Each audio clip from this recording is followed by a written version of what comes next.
जत व संक येथील तहसीलदार कार्यालय हे जनतेच्या लुटीचे अड्डे बनले आहेत. लोकांची मोठ्या प्रमाणात लूट सुरू असून त्यांनी आपला भ्रष्ट कारभार तातडीने सुधारावा, अन्यथा त्यांना घरचा रस्ता दाखवू असा सज्जड इशारा राष्ट्रवादी अजित पवार गटाचे जत तालुकाध्यक्ष सुनील भैया पवार यांनी दिला आहे. पाहूया काय म्हणाले ते. आज आपले प्रांसाहेब नष्टे साहेब यांची आम्ही आज भेट घेतली.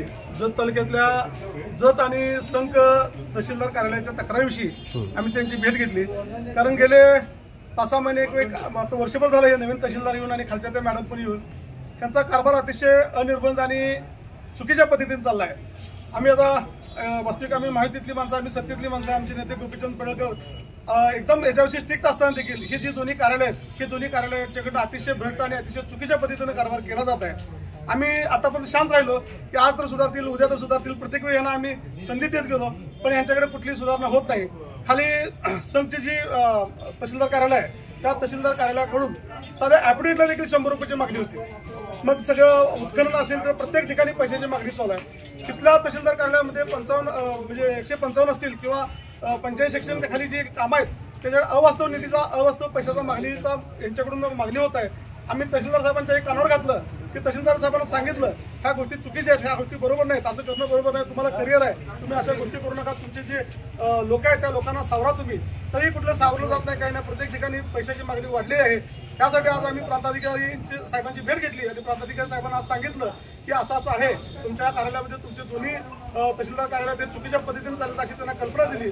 आणि अशीच कल्पना आता आम्ही आमचे नेते आमदार साहेब गोपीचंद पडळकर साहेब येणार आहेत, त्यांना पण आम्ही तशी कल्पना देणार आहे आणि अशी ही तक्रार पुन्हा आम्ही जाऊन जिल्हाधिकारी साहेबांना पण करणार आहे. आता आम्ही जी प्रांत साहेबांच्याकडे आमची जी भेट झाली त्याच्यामध्ये त्यांनी सांगितलं की दोन्ही कार्यालयाविषयी तुमच्या ज्या तक्रारी असतील त्या आम्ही ऐकून घेतल्या आहेत आणि एका कार्यालयाची म्हणजे कुठल्या समजा की बाबा तहसंक कार्यालयाविषयीची जी काय तक्रार आहे ते जिल्हाधिकाऱ्याकडे आम्ही रिपोर्ट केला आहे आणि इथल्या जे काही चुका होत आहेत त्या चुका आम्ही सुधारून घेण्याचा त्यांना म्हणजे हे देतो, कल्पना देतो तहसीलदार साहेबांना, असं आम्हाला प्रांत साहेबांनी सांगितलं आहे.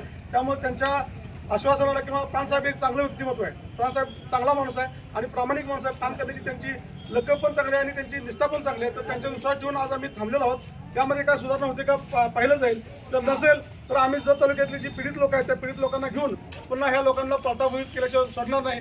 आणि अँटी करप्शन संघ आमचे काय संबंध आहे ते सगळ्या तालुक्यात जाहीर माहिती आहे. पाठीमागे संघचे एक तहसीलदार असेच काहीतरी करतो तर त्यांना आम्ही योग्य तिरस्कार का दाखवलाय. मग असे जर कोण भ्रष्टाचार अधिकारी असतील तर त्यांना आम्ही आता जास्त काय शहाणे करत बसणार. आता एक त्याला फक्त एक पूर्वसूचना आम्ही द्यायला लागलोय. जर ह्याच्यामध्ये पण तुम्ही अजून भ्रष्टाचार करणार असाल तर तुम्ही तुमच्या नोकरीला गमावून बसाल, अशी तुमच्या माध्यमातून आम्ही आज त्यांना एक थोडी धमकीवजा सूचना देतो.